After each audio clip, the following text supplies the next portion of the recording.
Informativo Notícias continua agora com o Papo de Boleiro, Diogo Botti e Márcio Souza, agora é com vocês.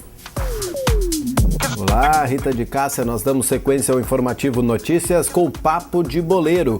A LAF vence na Lupicínio Rodrigues, Lajadense não sai do 0-0 na Sul Fronteira e a dupla Grenal engrenou, os dois ganharam no fim de semana. Agora, no Papo de Boleiro.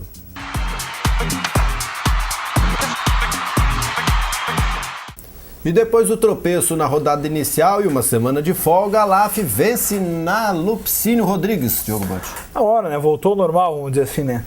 Entrou a Fusca de Cachoeirinha fora de casa, nos minutos finais acabou conquistando a vitória, teve na frente 2 vezes no marcador, acabou passando pela Fusca por 3-2. Resultado importante, que reabilita a LAF na competição, né? Depois do tropeço em casa contra a ADS e coloca a LAF novamente no caminho aí de quem sabe buscar uma classificação. Verdade que cada jogo é um jogo, mas a Fusca 3-2 é um bom resultado até para a Fusca, né? Que levou tanto laço no início deste ano. A Fusca estava na casa dos 80 gols sofridos, né, na Série Ouro de futsal. Né? A gente não tem a proximidade com o time da Fusca, quem são os jogadores e tal, mas era uma meninada que vinha jogando, então talvez por essa falta de compromisso, talvez, e pela pressão do resultado, tá no time de Lajeado, talvez aí o time tenha jogado mais solto, tenha conquistado, feito os gols, que quase conquistaram 1 ponto, no caso, que seria o empate contra a LAF, mas melhor pro time lajadense, conquistou essa vitória no final da partida e levou os 3 pontos. E o próximo compromisso da LAF é contra o Cachoeira, vai ser aqui em Lajeado. E quem tinha tudo para emplacar e ganhar 3 pontinhos neste fim de semana era o Lajadense. O Alviazul não conseguiu sair do 0-0 com o Guarani de Venâncio. Se na Copa Fernandão o Lajadense vai de vento em polpa, né, Márcio? Na Sul Fronteira, na Supercopa Gaúcha, aí o time vai de mal. Aí depois da derrota em casa, na estreia do Santa Cruz, o empate fora contra o São Paulo, e outro empate agora com o Guarani de Venâncio, 0-0 no estádio Alviazul. Jogo morno, jogo sem muitas... aquele negócio, se arrasta, assim, né? Que hora que termina? Joguinho, né? Então, uma novela, Faustão, né? Aquela coisa. Então a gente ficou no 0-0, um jogo marasmo, assim, sem pouca criação. E o time aí continua na 6ª posição agora com 2 pontinhos. Tem só 2 pontinhos. Tomara que na Fernandão continue bombando como tem bombado. A gente espera agora, enfrenta, até na semana passada teve o sorteio, né, dos confrontos da Copa Fernandão e a gente enfrenta o Estância Velha de Canoas. Bom, por falar em sorteio, nós tivemos os sorteios da Copa do Brasil, os próximos jogos definidos por sorteio. E o Grêmio, gente, bah, que momento, pegou o mais forte. Não, né, se a campanha do brasileiro ainda deixa a desejar do Grêmio, a Copa do Brasil, que seria um campeonato, de repente poderia tentar, o Grêmio não vai ter facilidades, né? Sorteio realizado hoje pela CBF, os confrontos ficaram o seguinte: o Botafogo enfrenta o Ceará, o Cruzeiro enfrenta o Santa Rita de Alagoas, né? Olha, o Cruzeiro tá difícil, né? O Vasco enfrenta o ABC de Natal, o Flamengo enfrenta o Curitiba, Atlético Paranaense contra o América de Natal, Atlético Mineiro e Palmeiras, outro bom jogo, e o Corinthians contra o Bragantino. E o Grêmio enfrenta o Santos, com o segundo jogo na Vila Belmiro. E com o Robinho. Pedreira, o Robinho que tem o costume aí de apontar contra o Grêmio, né? Vem de bons resultados aí em cima do tricolor e é a peça-chave dessa reestruturação que o Santos passou agora no intervalo da Copa para quem sabe conquistar a vaga para as quartas de final. O Grêmio vai ter que se valer dessa mudança que o Filipão vem fazendo e tudo mais, que já deu resultado até chamando para o brasileiro já no final de semana, contra o Criciúma, nessa questão de mobilidade e tal, e quem sabe está pintando um novo centroavante no Grêmio aí, com o Barcos não poder jogar, o Lucas Coelho mais uma vez deu resposta e quem sabe é o novo titular do ataque gremista. Zé Gauchado aí fica na torcida, porque parece que o Filipão entrou de vez agora no Grêmio com essas tem que ser, né? Tem que ser. Teve a derrota no Grenal e tal, o Filipão vinha de conhecimento precoce até do grupo, apesar de já conhecer os jogadores de nome, mas não é a mesma coisa tu conviver e ter a dinâmica do grupo, né? O Filipão teve mais uma semana para trabalhar, trabalhou bem, o Grêmio fez 2-0 no Criciúma, né? O Luan de pênalti e o Lucas Coelho fizeram os gols do jogo, né? O Luan no primeiro tempo com cobrança de pênalti, o Luan no segundo tempo jogada individual, passou pela marcação e acabou fazendo o gol, né? O Grêmio virou a página de novo, né? Foi pro 8º na tabela de classificação e aí deu uma alavancada a mais, aí deu uma moral até pro Filipão para continuar o trabalho. O Grêmio jogou bem de fato, o Criciúma não atendeu ao contento. Não, o jogo não foi fácil não. O Criciúma, sim, no primeiro tempo, o pênalti foi um lance isolado, assim, porque o jogo era igual, o Grêmio pouco ameaçava, né, e o Criciúma até trocava passe. liderado pelo novo, grande, velho Paulo Baia. O Criciúma chegou, ainda Paulo Baia, o Criciúma chegou com perigo várias vezes, Marcelo Grove fez grandes defesas. Beleza, então o Grêmio fica em oitavo agora, daqui a pouco a gente mostra a classificação, mas o Grêmio então vem para a tela da frente na classificação do Brasileiro. Voltou. E o Internacional, falando em classificação, teve horas como primeiro colocado. Horas na liderança, jogou no sábado, venceu o Goiás por 1-0 com gol contra, né? Do zagueiro também goiano, né? Vale igual, né? Fez 1-0 lá com Serra Dourada e dormiu na liderança, né? Já que o Cruzeiro jogava só no domingo, Cruzeiro que daí no domingo acabou atropelando o Santos, fez 3-0 no Mineirão e voltou a assumir a liderança, mas já dá para ver uma distância ali entre o próprio Cruzeiro, o Inter parece que estão desgarrando dos outros, né? O Corinthians que vem em terceiro, deixa eu olhar aqui, ó, aparece com 28 pontos, né? Então já são 3 pontos de diferença com relação ao segundo, né? Com relação ao líder, o Cruzeiro já abre 5 com relação ao time paulista. Então já dá para ter uma noção ali. Talvez, claro, o campeonato ainda tem muita coisa para acontecer, a gente nem encerrou o primeiro turno ainda, mas eu acho que vai ser pouca diferença. Não acredito em nenhuma surpresa, além desses times que estão no G4 hoje, talvez o São Paulo chegue também, mas eu acho que vai ficar por aí mesmo. O Internacional, a última vez que teve uma fase tão boa no campeonato foi com o Abel Braga, faz tempo, hein, Diogo? Engatou 5 vitórias seguidas, né? Faz tempo mesmo.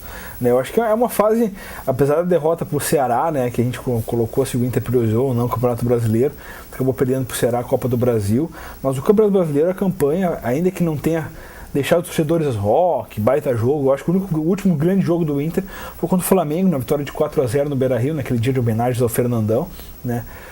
Tirando isso, o Inter joga por resultado, né? Faz o gol. Isso me lembra muito o Corinthians, né?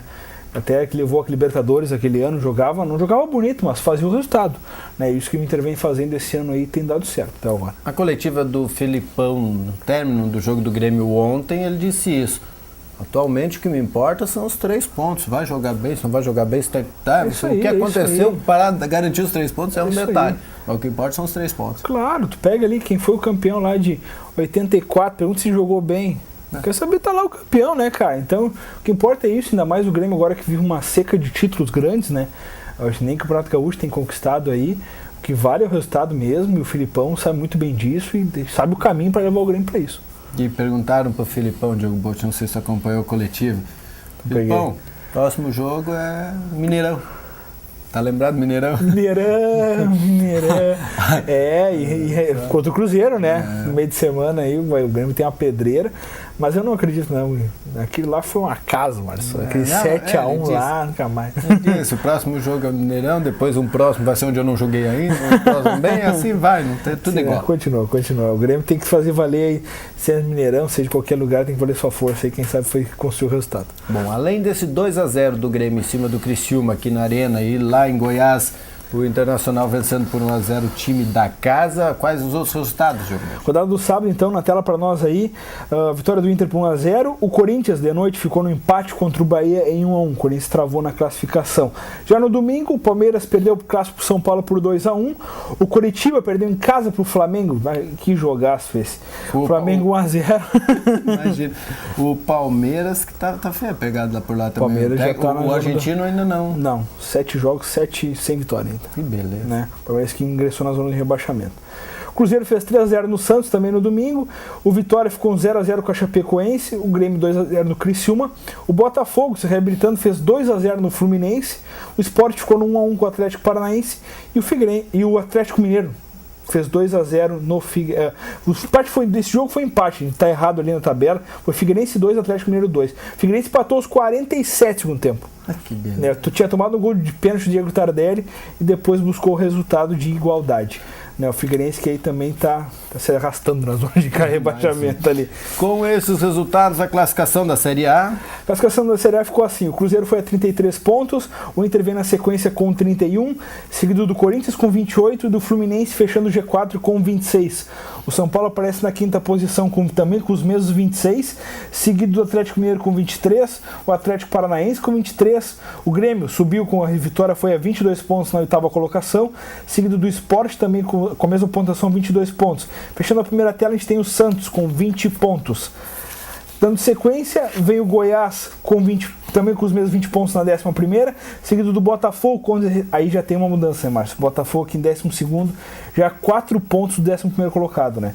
Então quem sabe a gente tá falando lá da frente, já tá meio que definido, quem sabe vai caminhar pelo título, quem vai brigar pelo decesso também já está encaminhado também, né? Do 12º para baixo. Botafogo com 16 pontos, seguido da Chapecoense também com os mesmos pontos, o Flamengo também com 16 e o Criciúma também com 16. O Vitória aparece na 16ª posição com 15 pontos. Abrindo a zona de rebaixamento, o Palmeiras com 14, seguido do Figueirense com 14, do Bahia com 14 e o Lanterna é o Celso Rotti do Curitiba. 12 pontos. Que moral. E na Série B, Diogo Botti, nós tivemos mais uma rodada da Série B. Série B, vamos lá então. A rodada da Série B começou na terça-feira passada, né? Tem jogo sempre na terça. O empate do ABC com a Portuguesa em 0-0 e a vitória do Avaí por 2-0 sobre o América Mineiro. Rodada de sexta-feira de noite teve a vitória do Atlético Goianiense sobre o Paraná por 2-1. Também ainda na sexta, o Ponte Preta fez 2-0 no Joinville em casa. Rodada do sábado teve o Vasco, chegou à vice-liderança, venceu o Ceará. Tu imagina, tu faz uma conta, o Vasco venceu o Ceará, o Inter perdeu pro Ceará, o Vasco faz 8 no Inter, Márcio? Mesmo? Vasco 2-0 no Ceará. O Luverdense, mano, o Luverdense tá caindo. O Luverdense perdeu em casa pro Náutico por 2-0. Resultado também do América de Natal e também em casa fora de casa contra o Icasa, né? Ficou bonito. A noite de sábado teve Oeste 1, Vila Nova de Goiás 3. Olha, uma vitória do Vila Nova de Goiás. Isso aí quebrou a loteca, né? Foi essa banca. E a vitória do Boa Esporte em casa sobre o Sampaio Corrêa. Santa Cruz e Bragantino acabou adiada por causa do enterro do Eduardo Campos. E a classificação? Os 4 primeiros da Série B. A gente tem o Ceará em primeiro com 31, seguido do Vasco também com 31. O Luverdense continua com 27. Ufa! E o Avaí fecha com 27. A gente olhando a tabela tem uma cambada de gente com 26, outra cambada com 25 e assim vai. A Série B tá bonita. Na zona de rebaixamento a gente tem o Oeste com 16 pontos, na 18ª posição o Bragantino com 13, a Portuguesa com 13 e o Vila Nova de Goiás na 20ª posição com 8 pontos, já virtualmente rebaixado. A Portuguesa, que é isso, gente? Bom, nós ficamos por aqui, voltamos amanhã às 6 da tarde, tem a Rita de Cássia, depois a gente vem na sequência com Papo de Boleiro. Tchau. Até logo.